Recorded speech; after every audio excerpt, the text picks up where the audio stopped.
ఎడగొస్తారని మాట్లాడతారు. ఒక పనికి మాలిన పేపరు, ఒక పనికి మాలిన టీవీ ఉందని ఇష్టానుసారంగా అబద్ధాలేస్తే ఇక ఊరుకునే ప్రశ్నే లేదు అని చెప్పి సందర్భంగా తెలియజేస్తున్నాను. ఎవరైనా సరే తల్లికి వందనం అర్హత కలిగి ఉండి డబ్బులు రాకపోతే వెంటనే సమాచారం ఇవ్వండి. ప్రతి ఒక్కరికి అర్హత కలిగిన వాళ్ళకి డబ్బులు ఇచ్చే కార్యక్రమం చేస్తున్నాం. ఈ రోజు రైతులు ఉన్నారు, ఎన్ని బాధలు పడ్డారు. ఈ రోజు వ్యవసాయ శాఖ మంత్రిగా ఒకవైపు ఆనందం ఉంది. ఆంధ్రప్రదేశ్ చరిత్రలో ఎప్పుడు పంటలకి ఎంత దిగుబడి రాలేదు. ఈ సంవత్సరంలో వరికి కానీ ఏ పంట తీసుకున్నా విపరీతంగా దిగుబడి వచ్చింది. నేను ఉదయం నుంచి రైతులందరితో మాట్లాడుతుంటే ఇక్కడ మామిడి కూడా ఊహించిన దానికంటే ఎక్కువ దిగుబడి వచ్చింది, దీనివల్ల ధర కూడా తగ్గిందని రైతులు మాట్లాడుతున్నారు. ఈ సంవత్సరం 3-4 పంటలకి ధరలు బాగా ఇబ్బంది వచ్చాయి. ఎప్పుడైనా ఏ ప్రభుత్వమైనా ధరలు తగ్గేటప్పుడు ప్రభుత్వం వెంటనే స్పందించాలి, రైతుకు మేలు చేయాలి. అదే నిజమైనటువంటి ప్రభుత్వం. గత పాలకులు మైకు దొరికితే ఒక దుంపుడు ఉపన్యాసాలు ఇచ్చేవాళ్ళు.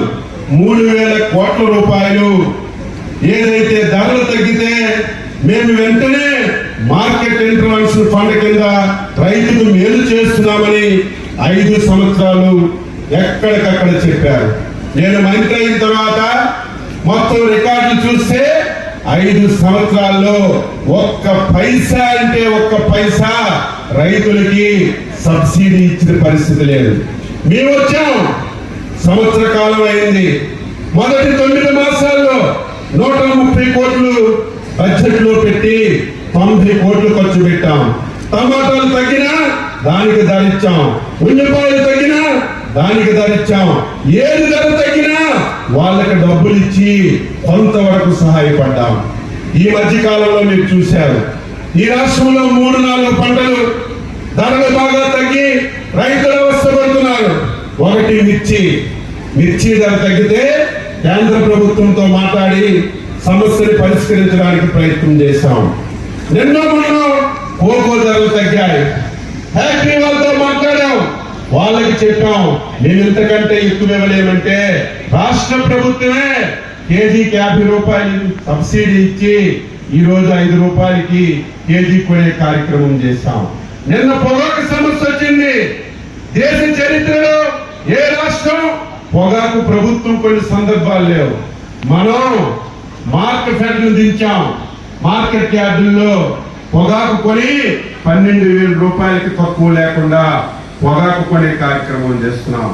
ఇక మన జిల్లాకు వస్తే మామిడి విపరీతంగా పండింది. అందులో 5.5 లక్షల మెట్రిక్ టన్నులు తోతాపురం మామిడి పలుపులు తయారు చేస్తాం. ఈ రోజు చాలా సమస్యలు వచ్చాయి.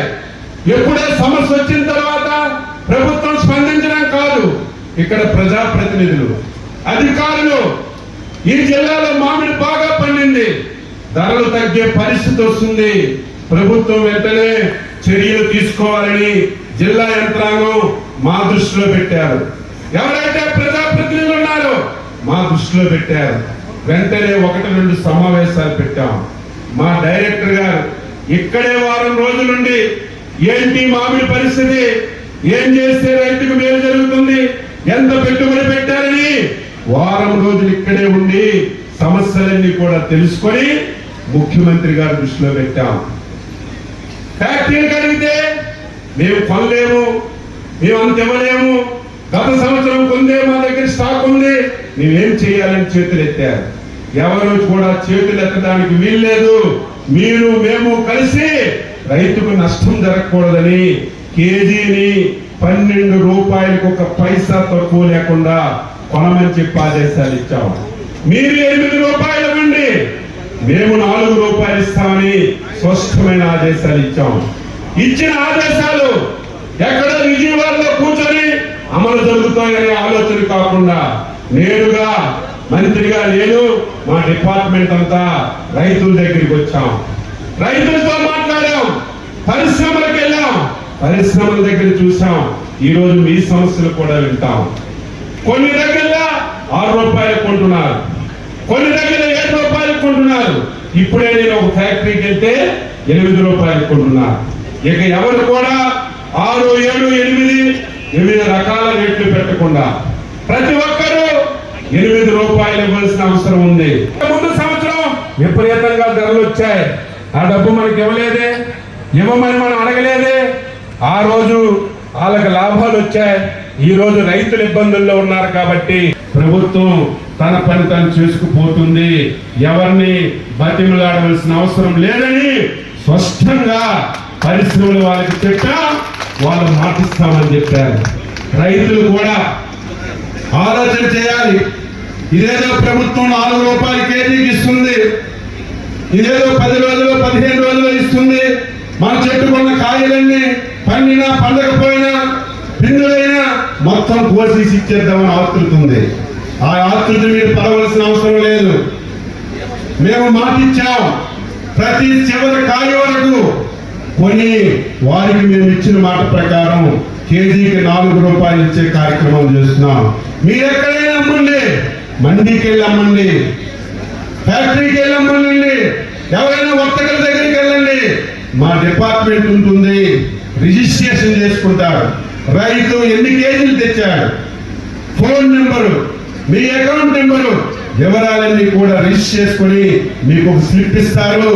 మీరు ఎన్ని కేజీలు ఇచ్చారు అన్ని కేజీలకి కేజీకి 4 రూపాయలు చొప్పున మీ అకౌంట్ లో డబ్బులు వేసే కార్యక్రమం ఈ ప్రభుత్వం చేస్తుంది. 2.5-3 రూపాయల కంటే ధర లేదు. నేను ఇన్ఛార్జ్ మంత్రిగా ఉన్నాను. ఎక్కడికి వెళ్ళినా రైతులు ఆందోళన చెందారు. ఆ రోజు ముఖ్యమంత్రి గారు దృష్టిలో పెట్టాం. ఈ దేశంలో ఫస్ట్ టైం మామిడికి 2.5 రూపాయలు 2018లో చంద్రబాబు నాయుడు గారు రైతులకు ఇచ్చిన విషయం గుర్తు చేస్తున్నాం. 5 రూపాయలు ఫ్యాక్టరీ వాళ్ళకి కొనమని చెప్పి ఆ రోజు ఆదుకున్నాం. గత 5 సంవత్సరాలు డబ్బులు ఇవ్వడం మాట ఒక పక్క పెట్టండి. గత ప్రభుత్వంలో ఏ ఒక్క పాలకుడైనా ఏ అధికారైనా రైతుల దగ్గరికి వచ్చిన సందర్భాలు ఉన్నాయా?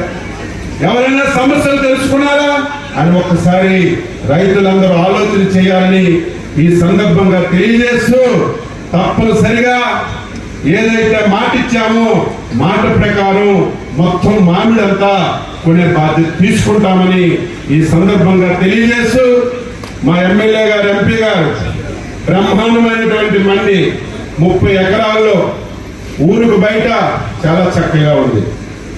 12 కోట్లు ఇస్తే 3 కోట్లు ఆ రోజు మేమే గవర్నమెంట్ లో ఇచ్చాం. ఏదైనా ఒక ప్రభుత్వం కంటిన్యూ చేయాలి.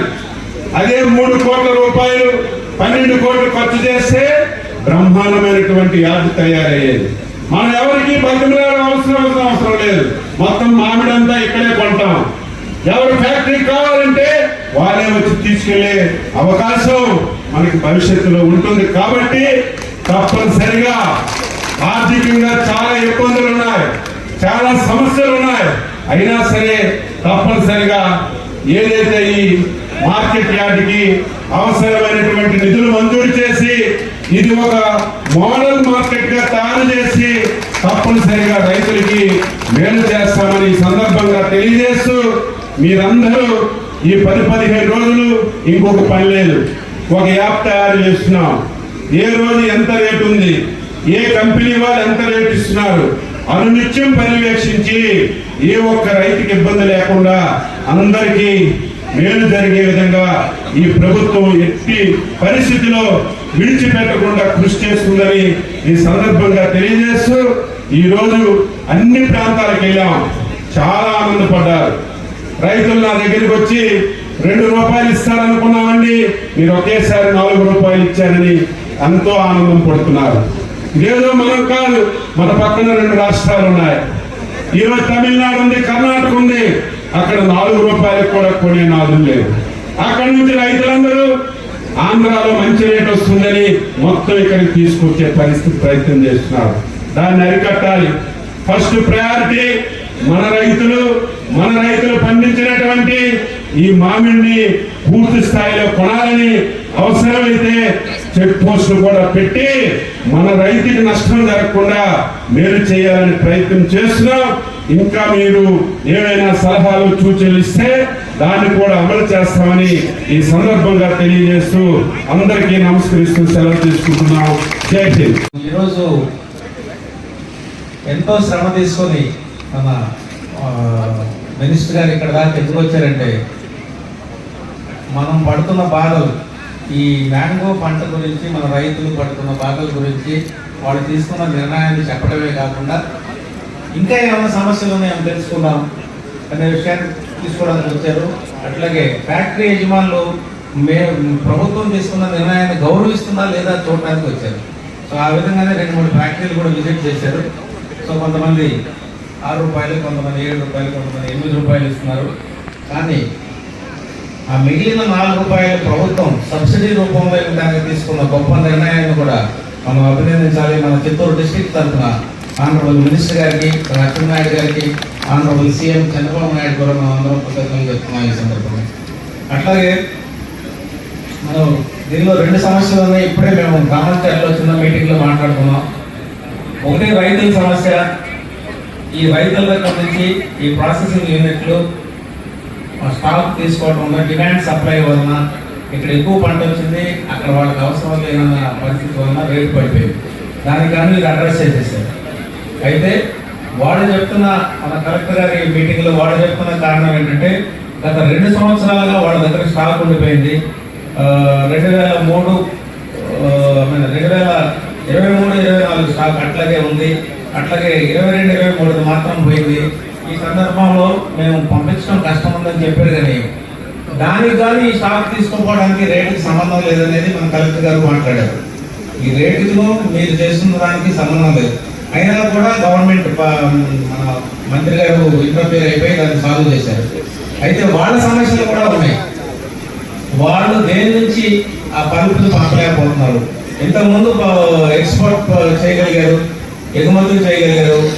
అలాగే డొమెస్టిక్గా కూడా కోకో కోలా, తర్వాత పెప్సీ లాంటి కంపెనీలతో అగ్రిమెంట్ చేసుకోగలిగారు.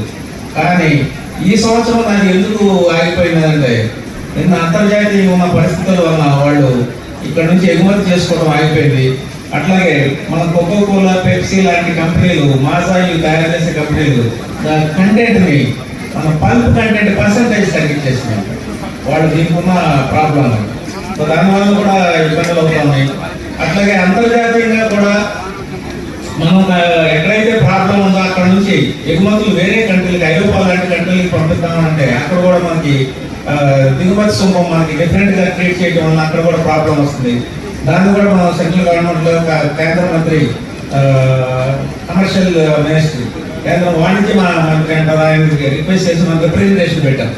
మన హానరబుల్ సీఎం గారి పర్మిషన్ తోటి మామూలుగా కూడా ఇండియా పల్పును కూడా వాళ్ళతో ఇతర ఆఫ్రికా, బ్రెజిల్ దేశాలతో సమానంగా ట్రీట్ చేయండి మాకు, అప్పుడు ఈ పల్పు కూడా వెళ్ళిపోతుంది. సో అది కూడా అట్లా పెండింగ్ ఉంది.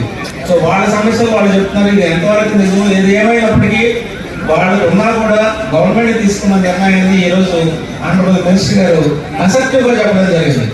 ₹8 గవర్నమెంట్ తీసుకోమని చెప్పినప్పుడు మీరు వేరే కారణాలు, ఇంకొక కారణం చెప్పి దీన్ని డిలే చేయడం మంచిది కాదు. ఖచ్చితంగా మీరు తీసుకోవాల్సిందే. ఎందుకంటే ప్రభుత్వం ₹4 దానిలో 50% సబ్సిడీగా ఇవ్వడానికి సిద్ధమైనప్పుడు దాన్ని రైతులకు ఒక సపోర్ట్ చేద్దాం అని ఒక మంచి ఉద్దేశంతో వచ్చినప్పుడు మీరు ఎందుకు చేస్తున్నారనే దాన్ని కూడా మనం ఈరోజు కన్విన్స్ చేసి అసెప్టివ్గా కంపెనీ వాళ్ళకి చెప్పడం జరిగింది. బహుశా రేపు ఇదంతా కూడా పత్రికల్లో రావడం, సోషల్ మీడియాలో వచ్చిన అన్ని కంపెనీలు కూడా అదే విధంగా చేస్తారని ఆశిస్తున్నాం. తర్వాత మంత్రి గారి దృష్టికి తీసుకొస్తే దాని పర్యవసానం ఏముంటుంది అనేదాన్ని మళ్ళీ ఒకసారి ఎక్స్ప్లెయిన్ చేయడం ఉంది. ఇదంతా తొందరగా జరగాలి. ఎందుకంటే ఇదంతా ఒక 10 రోజుల్లో 15 రోజుల్లో వచ్చే పంట తప్పితే మనం ఎక్కువ కాలం ఉండగలిగేది. అదన అయితే కనీసం కోల్డ్ స్టోరేజ్ వాడుకోవచ్చు. మనకు అది కూడా లేదు. మీకు పంట రావడం ఇది కరెంట్ లాగా వాడేసుకోవాలి. వాడేసుకోకపోతే ఇదంతా పాడైపోతుంది. కాబట్టి అది తొందరగా 1 వీక్లో మీకు ఏమైనా సమస్యలు ఉంటాయి అవి తెలుసుకున్నామని ఇంత దూరం శ్రమపడి వచ్చారు మినిస్టర్ గారు. మీరు మినిస్టర్ గారికి విన్నవించండి. ఇంకా మీకు ముందు ఏమైనా సమస్యలు వచ్చినా కూడా మినిస్టర్ గారికి చెప్తే బాగుంటుంది. అట్లాగే డొమెస్టిక్గా దేశీయంగా ఈ పలుకుని వాడుకుంటే వాళ్ళకి ఎంత సహాయం పడుతుంది, దాని పర్యవసానంగా రైతులకు ఎంత ప్రయోజనం ఉంటుందనే విషయం కూడా మంత్రి గారికి నాకు విన్నవించాము. ఈసారి కూడా మరి ఒకసారి సభముఖంగా విన్నవిస్తున్నాం. దాంట్లో కొన్ని సమస్యలు ఉన్నాయన్నారు. సో మనం ఎక్కడైనా దేవాలయాల్లో ఉన్నప్పుడు మనం అన్నదానం చేసేటప్పుడు ఒక గ్లాసు మ్యాంగో జ్యూస్ కూడా ఇస్తే ఈ పల్పు అంతా అక్కడ కన్జ్యూమ్ అనేది ఇందాక మినిస్టర్ గారికి రిక్వెస్ట్ చేశాం. అట్లాగే స్కూల్లో కూడా చేయమని రిక్వెస్ట్ చేశాం. కొన్ని సమస్యలు ఉన్నప్పటికీ కన్సిడర్ చేస్తా ఉన్నారు. Thank you sir. అవి కానీ కన్సిడర్ చేస్తే మన విదేశీ ఎగుమతుల మీద కానీ లేకపోతే ఇట్లాంటి సమస్య కానీ మరి నెక్స్ట్ 5 years రాదు. ఎందుకంటే మనం ఇక్కడ ప్రొడ్యూస్ చేసింది ఇక్కడే తాగేస్తూ ఉంటారు కాబట్టి మనకి రైతులకి ప్రాసెసింగ్ యూనిట్లకి ప్రాబ్లమ్స్ చాలా వరకు ఉండవని మేము ఆశిస్తాం. సో ఈ కొద్ది మాటలతో మేము ముగిస్తున్నాను. మరి ఒకసారి మీ సమస్యలు ఏమంటే మంత్రి గారికి నిర్ణయించండి. పర్మనెంట్గా ఉదాహరణగా దాని మీద నిర్ణయాలు తీసుకోవడానికి సీఎం గారితో కన్సల్టేషన్ చేసి అవకాశం ఉంటుంది కాబట్టి అవి వినియోగించుకోవాలని మీ అందరికీ విజ్ఞప్తి చేస్తున్నాను. Thank you very much. వ్యవసాయ మంత్రిగా మన అచ్చెన్నాయుడు గారు వచ్చిన తర్వాత అనేక రైతులకి రకరకాల అంటే ఇప్పుడు మన చిత్తూరుకి ఎత్తుకుంటే మ్యాంగోస్ లో ఇబ్బంది కలిగింది అని మన కలెక్టర్ సుమిత్ గారు మన జేసీ మేడం గారు అందరూ కూడా ఒక దాదాపు 6 months నుండి రాబోయే మ్యాంగో ఎక్కువ పంట వస్తుంది, ఆ పంట ఎక్కువ వచ్చినప్పుడు ఇబ్బంది పడతారేమో అని చెప్పి దాదాపు 1 నెల రోజులుగా అయితే 3-4 సార్లు మీటింగ్ పెట్టడం జరిగింది మన కలెక్టరేట్ లో రైతులతో ఫ్యాక్టరీ వాళ్ళతో. సో అట్లీస్ట్ రైతులకి ఏవైతే గిట్టుబాటు ధర ఉందో అదన్నా మనం ఇవ్వగలిగితే మన రైతుల్ని కాపాడుకున్న వాళ్ళం అవుతామని 12 రూపాయలు నిర్ణయించడం జరిగింది. ఆ 12 రూపాయల్లో 8 రూపాయలు ఫ్యాక్టరీ వారు ఇస్తే 4 రూపాయలు మన అచ్చెన్నాయుడు గారు మన ముఖ్యమంత్రి గారితో కొట్లాడి అది 4 రూపాయల సబ్సిడీ మన రైతులకు ఇవ్వడం జరుగుతుంది. కాబట్టి యావత్తు రాయలసీమ మామిడి రైతులంతా కూడా మన ముఖ్యమంత్రి నారా చంద్రబాబు నాయుడు గారు అలాగే మన అచ్చెన్నాయుడు గారిని మీ అందరూ మరొక్కసారి బలంగా మీ హర్షధ్వానాన్ని తెలియజేయాలి. ఎందుకంటే ఏ రాష్ట్రంలో కూడా రైతుల పట్ల ముఖ్యమంత్రి కానీ వ్యవసాయ మంత్రి కానీ స్పందించలే. ఎందుకంటే నాకు తెలుసు పక్కనే కర్ణాటక నుండి కాయలు చిత్తూరుకు వస్తూ ఉంది, తమిళనాడు కృష్ణగిరి నుండి చిత్తూరుకు వస్తూ ఉంది, అక్కడ 4-5 రూపాయలు ఉంది. అట్లీస్ట్ మనకి 8-4-12 రూపాయలన్నా ఇవ్వాలి అని చెప్పి పట్టుబట్టి ఈ ధర రావడానికి ముఖ్య కారకుడు మన చిత్తూరు కలెక్టర్ సుమిత్ గారిని మరొకసారి మీ అందరూ హర్షధ్వానాలతో మీ యొక్క హర్షాన్ని వ్యక్తం చేయాలి. ఎందుకంటే వారు ఒక సొంత పడిపోయిన స్వగృహానికి హర్యానా దగ్గరికి వాళ్ళ ఊరికి వెళ్ళారు కాబట్టి వారు ఇక్కడ లేకపోయినా వారి కృషిని మనం ఎవరు మరీకూడదు. అలాగే ఇక్కడికి విచ్చేసిన రైతులందరికీ కూడా ఒక విజ్ఞప్తి, మీరు 4 రూపాయల సబ్సిడీ ఫస్ట్ కోసిన వారికి ఇస్తారేమో మళ్ళీ వారు రాదేమో అని చెప్పి మీరు హడావిడిగా కోసుకొని ఆ ఫ్యాక్టరీల కాడ ఇబ్బందులు పడకండి. ఎవరికైనా కూడా కరెక్ట్ గా మీరు అక్కడ మన అగ్రికల్చర్ అధికారుల దగ్గర బిల్ చేసుకుంటే మీ 4 రూపాయలు మీ బ్యాంక్ ఖాతాకు వస్తుంది. కాబట్టి మంచి మామిడికాయలు తీసుకుపోయి ఆ ఫ్యాక్టరీలో కూడా సప్లై చేసి మీరు కూడా మంచి ధర పొందాలని తెలియజేసుకుంటూ అనే ఒక రిక్వెస్ట్ సప్లైగా ఈ మండీ చెప్పినట్టు ఇది 30 ఎకరాలు సిటీలో టౌన్ లో ఒక 5 ఎకరాల్లో మ్యాంగో మండీ ఉంది. అది ఇప్పుడు టౌన్ డెవలప్ అయింది కాబట్టి అక్కడ ఈ మండీ వల్ల చాలా ఇబ్బందులు ఉంది రెసిడెన్షియల్ గా. మీరు దీనికి ఆ బ్యాలెన్స్ కానీ శాంక్షన్ చేస్తే ఇది మన ప్రభుత్వంలోనే శాంక్షన్ అయి పూర్తి చేసి వర్క్ స్టార్ట్ చేశారు. మళ్ళీ వారు ప్రభుత్వం వైఎస్ఆర్ వచ్చాక దీన్ని పట్టించుకోలే. వారు రైతుల్ని మేము ఇచ్చేసామంటాం, ఏమీ చేయలేదని ఇది ఒకటే నిదర్శనం. దీన్ని మనమే పూర్తి చేయాలనేది నా కోరిక. And thank you, all the best.